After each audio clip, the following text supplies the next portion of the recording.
Colton. Cheers, man. Dude, it's been a minute. It has, yeah. I feel like we've been talking about this for I think it's been like actually years. like 2 years of just like wondering what's happening. Yeah. I think last time I saw you was Kentucky, the show in Kentucky in Louisville. Yes. Was that last time? Yeah. Yep. Backstage there when we got those sluggers, I remember. That's right. The venue yeah. gifted us the sluggers, yeah. That's awesome. Yeah. So you went through and did the whole tour and all that? No, we just, I guess if you sell out that venue, they give you a slugger with your name on it and the band name on it and stuff. So yeah, they came and gifted them to us like before the show. Oh man. Yeah, nice. It's pretty cool. You need to go down there when you have more time. Yeah. Go through the museum. They do like a little tour and everything. That'd be kind of awesome, see how they make the bats and where they go. It's pretty cool. It would be, yeah. Yeah, that'd be dope. Yeah. Yeah. Hell But yeah, man, it's good to see you here in Indiana. It's good to be here, man. I think the last time, man, I can't even think. It was actually a makeup date because of all the COVID mess. Yeah. Before you made it back through right. here, but that was a hell of a show, and for a Monday night tonight, I'm sure this is going to be great. I think it's going to be pretty good. Yeah, I'm excited too. This is only our second time playing here, so we've been at the same room kind of both times, basement last time, like you said, and yeah. So I feel like there's more. Like there was more shows, but I guess not. I don't think so. And the only reason I think that is because our agent Brad is here, and he was saying this is the second time we've played here, so he probably knows because it all blurs together for me. Oh, I at a imagine. certain point. You guys are definitely on the road 24/7. It seems like. But anyway, thanks for being on. I really appreciate you taking the time before the big show tonight. Dude. But we got to talk a little bit about this new album before we talk Banjo. Just so I'm gonna fair warning to everyone, we're talking Banjo on this one. You know, like I guess that's my favorite instrument, so they get special perks. Hell yeah, I love it. So I guess kind of give me the layout of like this new record you're on, Change the Stakes tour. Obviously, you're showcasing this new record that came out, and how that is different from past stuff. Can you kind of elaborate on that a little bit? Yeah, so we recorded this one in Mexico City, which is the first time. We did our first two albums in Regina, where we're from, in Saskatchewan. Right. And that was nice because you're at home, but it's also kind of like there's all your other home stuff going on at the same time. So like sometimes people got to leave early, they got to go do this or that. You got to work around work schedules and that kind of thing. And when we did Sugar and Joy, it was the first time where we were like, we're going to go somewhere else and just focus on making this album. Yeah. So we did that in Muscle Shoals with Jimmy Nutt, who also produced Chains and Stakes. And then, our management would kind of floated out the idea of Mexico City for Chains and Stakes. And we were like, that sounds great, because we wanted to do the same thing where we left home and just focused on making a record for a bit. And Mexico City was awesome. The studio was great, and I'm super pumped with what we got out of it. I don't think it's quite as dark and angry as Sugar and Joy. I don't know why that one was dark. It's kind of a dark, angry album, but this one's it still has some dark, angry like spots in it, like all of our albums do, but it's a little more, I don't know, mature, I guess. I'm not really sure. Sure. Yeah. But and it was also like we released Sugar and Joy, I believe, end of 2019, and that tour obviously got cut off by the pandemic. Right. And then we were kind of isolated for a while, and then when touring started up again, we were just touring. So we hadn't actually sat down and written anything together for years. And when we got to Mexico, it was just like everything, these ideas just started pouring out, and it just like the whole thing came together really, really quick. Yeah, kind of refreshing being that long. You wouldn't think like guys would probably, outsiders would just be like, oh yeah, they're together all the time, they're probably right. Well, that's not normally the case. Yeah, not really. Like we don't write a lot. Like some bands do, but we don't really write or jam a lot on the road. We kind of do sound check, and we like kind of focus on the stuff that we're playing on the tour as opposed to focusing on writing new stuff. Like Nate'll kind of plunk around on his guitar and come up with ideas and stuff, but like in terms of just like we're actually sitting down to do some writing, we kind of do that off tour. Yeah. So yeah, it makes sense. Yeah. That's a good idea too, as far as like leaving home and like dedicating a time and space for to leave all that behind you to focus on the music itself. Yeah, exactly. That's cool. Yeah. You mentioned Jimmy there. I actually met him in Nashville at the show. Well, you were gone. I was, yeah. taking some time off with the surgery rest. Yeah. But he was a great guy. I talked to him for quite a while after the show. He's awesome, and, hey? Yeah. And he knows what he's doing back there, dude. Big time. Yeah, big time. He really knows the stuff. And then Cody Simmons, his like engineer, is awesome too. He worked with us on Sugar and Joy and Chains and Steaks, and he's like if Jimmy has an idea, he wants to hear something, Cody can make it happen like lickety split. Like it's just they're such a like dynamic duo. It's crazy. Yeah. The peanut butter and jelly. Yeah, mix. Batman and Robin. Yeah. That's awesome, dude. Yeah, dude. That's exciting. Are you? I mean, in the world of music, things turn over so quick. Here you are. I'd say like what, the last third of the entire tour of this. Roughly? For like this year kind of thing? Or? Yeah. Well, the Chains and Steaks tour. Yeah, like we're getting pretty close. Next year is a little bit less tour heavy than this year, but yeah, this is our second last run for this year. So, okay. Yeah, and then we got a couple months off early next year. So. Well, the reason I bring that up because in the world of music, things are just all the time. Like, are you already thinking forward for the next record, like writing stuff? A little bit. I'd say like our management is kind of thinking about it more than we are. We're kind of just like, we're on tour, we're thinking about tour. Yeah, we're just like, and then when I'm at home, it's like, we got, a lot of us have kids now and stuff, so it's just sort of like you go home and it's dad mode and whatever. Yeah. So, but yeah, our management's starting to kind of like push at us a little bit. Like there's some times next year we should start writing and then the following year record and right. Yeah, or even maybe do some recording next year. I can't remember, but yeah, it's like it's starting to kind of creep into the back of the mind there a little bit for sure. Right. Yeah. Well, you guys seem, creative at all times. There's always something going on, I'm sure, in the mind. But as far as getting it out in paper and collaborating with others, it's a little different. Yeah. Yeah. Like my phone's got a bunch of little voice notes in it and stuff like that with little banjo riffs and whatever. But I haven't actually sat down to like flesh any of them out yet. So, yeah. So you did take quite a bit of time off. Like, what was that experience like? So it was about 6 months. This all happened in April.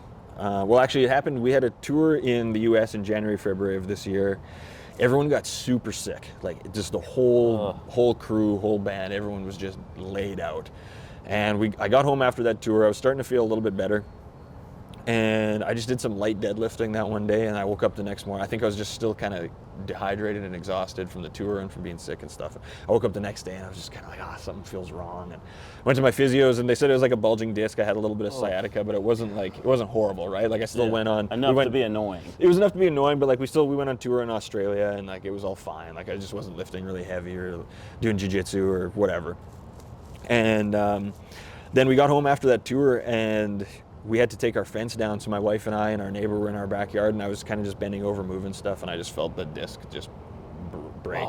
And it shot out right to the side, and there's a nerve root there. It's the L5S1, so it's like the very, very bottom disc. There's a nerve root right there, and it shot out right to the side and like pinched, like crumpled that nerve. And I could barely move my ankle. I still can't lift the toes on my left foot. And I was literally in a chair in a recliner for 2 months because I couldn't even sleep in a bed. Like I couldn't even be straight. Gosh, man. And you were doing what when that? Just moving, just like out yard work basically. Yeah, it was just. Yeah, and then so 2 months I was literally in a chair, and then ended up getting surgery, and then I'm about 4 months out from surgery now, and feeling a lot better. Yeah, it was nasty. Yeah, it was not fun. So I had to get a fusion. So I got like rods and screws in my back and everything now. And you set off the metal detectors when you go through? I don't actually. I was expecting to, but I guess it's titanium, so I guess that I don't know. Yeah. I don't know how that works, but yeah. Man, it's weird. I've always had back problems because I always did sports growing up, but like. The weirdest, I'll throw my back out by like tying my shoe or getting the laundry out. Like the most basic thing ever. Right? And it's like, I know. Out of commission for a while. Yeah. So you're probably bulging out some discs when you do that. We're not even talking about that. You're gonna have to check in on that. Yeah. But man, well, at least you got a little bit of time at home and it was reflect and rest and get back in order. So, I mean, pros and cons, I'm sure. Absolutely. I have a 17-month-old daughter, so I was home with her for 6 months, which was awesome. That's great. Stuff like that. Yeah, so, there were silver linings for sure. Yeah. You know me, I'm a banjo nut, so I got to ask, like, from where you started with this to how it is now, from the banjo progression portion of the records leading up, like how has it changed? Because at first you weren't a banjo player, right? Nope. You just like metal. Yep. You played like Guitar and just riffed out on all that, and then somehow they're like, "Hey, we need a banjo player." Like, what happened? Kind of. So I was sort of in this phase where I was collecting a bunch of different instruments. Like guitar was kind of my favorite thing, but I had like a sitar for a little bit, and I had like just kind of all kinds of weird instruments. And I got a banjo, and there was something about the banjo that intrigued me. I remember seeing Steve Martin play like on like Conan or like one of those late night shows, and this is when I was kind of like a metalhead teenager, and I remember seeing him and he was just shredding, but it looked so calm, like his right hand was barely moving, you know, and it's kind of like these shapes sort of calmly up and down the neck, but just and there's something like in the metal part of my brain was like, that's pretty fucking cool, like that's metal, you know, like there's something just to the speed and kind of the shreddiness of it, and I love the sound of it. And then when I was like 21, my mom bought me one for my birthday, and I started kind of learning it, just plunking along, and then I met Nate kind of shortly after that, and we started jamming, and that was sort of the start of the band. So I think the band is really kind of what kept me playing all these years. Yeah, it might have just been another one of the instruments in my collection, but no. And then so when I first started, like I came from guitar. I had done like some fingerstyle guitar, but it's still very different, like fingerstyle guitar than banjo. But one thing when we started the band, I didn't want to just do guitar stuff on the banjo. Like I wanted to kind of learn how it's supposed to be played. Right. And so I wanted to learn claw hammer, I wanted to learn 3-finger style, and like the roll pattern. Exactly. Things like that. Yeah. And that first record is honestly, it's just like me learning the chords and the roll patterns and stuff like that. Like the Dead South is just forward, backward roll the whole time. Achilles is just like C, F, and G basically, but doing the inversions up the neck, because I was kind of learning where the different chords are up and down the neck. And that Good Company album is just me learning kind of how to play it. And then kind of what I've always done with the writing is just whatever sort of technique or idea I'm kind of learning at the time, I just try and incorporate that into whatever song we're writing at the time. And then it just sort of forces me to do that all the time. There's a roll pattern or whatever.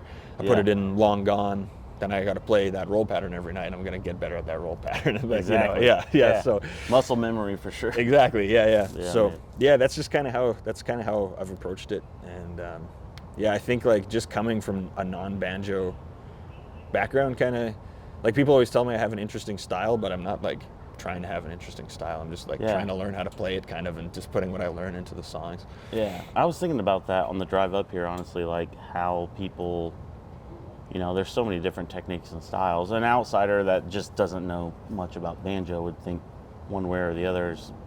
But when you start diving in deep, it's like, okay, well, where you grew up, it's not like if I'm talking to a banjo player that from Kentucky or someone down there, like they were taught like, hey, if it's not Scruggs, it's not banjo. You know what I mean? Yeah. So you were like taking like pieces, building a melting pot, and then taking what you liked and didn't like and switching it in and out, which is cool, which ultimately like developed your own style, I guess. Yeah, you know, kind of. Yeah. I get asked that sometimes.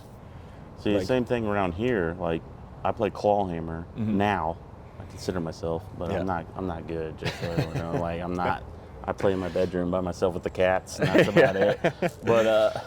But I remember when I first got a banjo, the reason I got it was I saw Ralph Stanley play in Bean Blossom at the Bluegrass Festival there, Bill Monroe's campground, Southern Indiana. It's like a historic spot.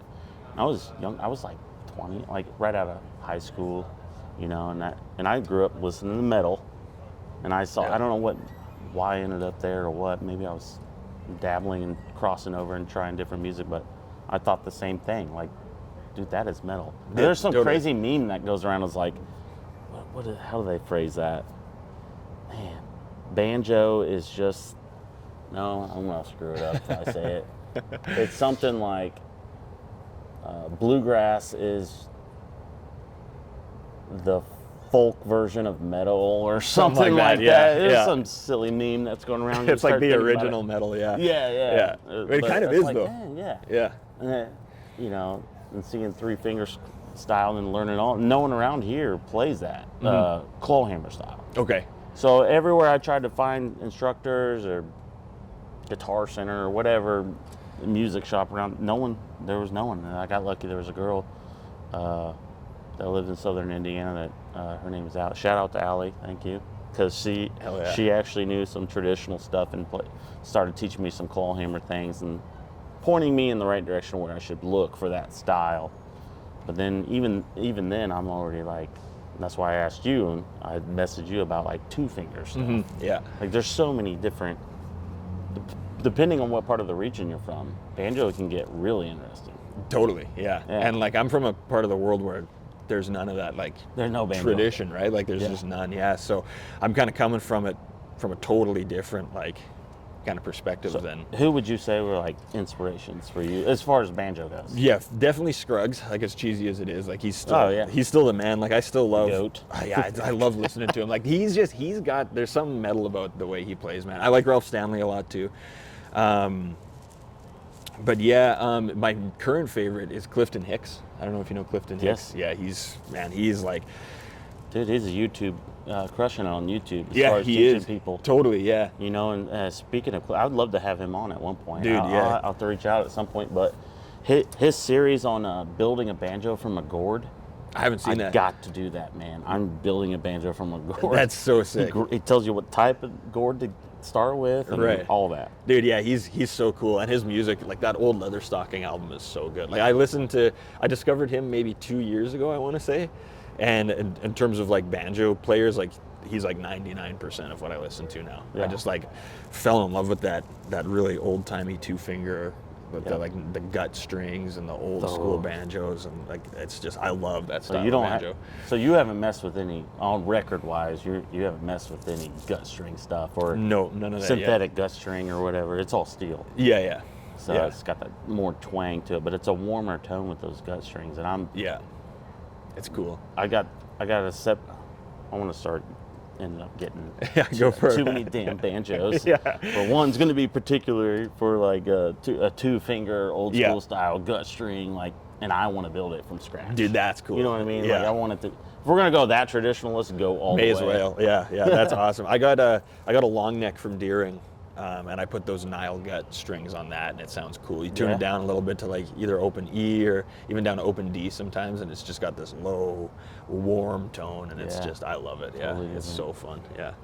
Long neck as in, how many frets are on that one? 3 extra on like the headstock side, so it's tuned 3 half steps down from a traditional. So it's tuned to like open E. Jeez, that's wild. It's I couldn't cool, even like wrap my head around that. It's pretty cool. It's a little close weird. to like what like Pete Seeger would have had. Yeah, so style? I think he was like the original guy. I think like Deering made the original long neck for Pete Seeger because it like worked better with his voice or something like that. Having it tuned down. So I could be wrong about that, but I think it makes sense. But yeah. So it's like that in that Pete Seeger kind of tradition. But yeah, it's a little bit weird because the 5th string peg is on the 8th fret instead of the 5th, and like the dots are all on different frets because the idea is like I think you put a capo on that 3rd fret and you have a regular banjo. Basically, yeah. So it's a little weird. It's a little weird to wrap your head around it when you're playing it. Like your arm's way out here. Like it's just like my shoulder gets tired when I'm playing it, but it sounds so sweet. Yeah, that's awesome. Man. Yeah, that's been definitely like my new kind of obsession with banjo is just that two finger style stuff. Yeah. And I think too, like this is just me personally speaking. Like for you, being where you're from and experimenting and learning too, like you said, that first album is you learning and just like collecting all this stuff. I feel like you're kind of pushing the boundaries of like banjo these days, like the new wave of like, you know, there's so many ways. Like you talk to a purist, you're like totally. They hate you. You know what I mean? If it ain't Scruggs style, exactly. Get out. You know, but totally. like there's like a fine line. I'm kind of that way. Like I love purist, like a historical type of music, but I don't mind the mix up and trying to come up with something new or bringing 2 different elements together and playing with it. Totally, yeah. So it's like. It's crazy. Man. Yeah, and that was all like unintentional, like I said, because I just like didn't grow up with that tradition. So it was just sort of like, okay, like I'm gonna learn roll patterns and kind of put my sort of spin on how I can make these roll patterns sound kind of interesting for the song that Nate wrote or that Scott wrote or whatever. And Yeah. it's just kind of like organically kind of came up. It's not like I approached it like I'm gonna try and do something totally different with the banjo. It's just kind of it's just how it happened. I'm gonna reinvent the banjo. Yeah, exactly. Yeah. Reinvent the wheel. Yeah. So basically, they would cut you or give you a sample of a song they're messing with, and you would just fill in. Pretty like, much to uplift it in a way. Yeah. So it depends on who. Like we write all of our songs all together. But like sometimes Nate will have a song that's more or less, he's got like a verse and chorus and whatever, and he's got all that stuff. And then on those, or like Scott, same sort of thing. And then usually they'll be sort of like, okay, here's like, I got to play something during the verses, I got to play something during the choruses, and then maybe there's like a little instrumental break where I can do like a solo or a break or whatever in there. So then usually it's like we'll jam, and I'll play Clawhammer a couple times, I'll play Scruggs a couple times, I'll play with a guitar pick a few times, and kind of just see what sounds.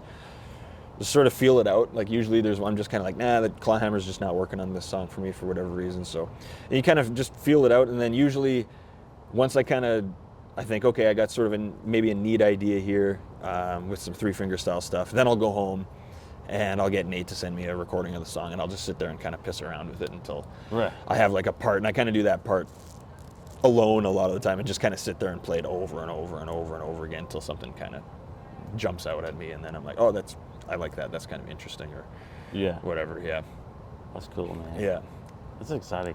Yeah, I wish I was talented enough to work with other people. I'm sure you are, man. If I tried hard enough, maybe. Yeah.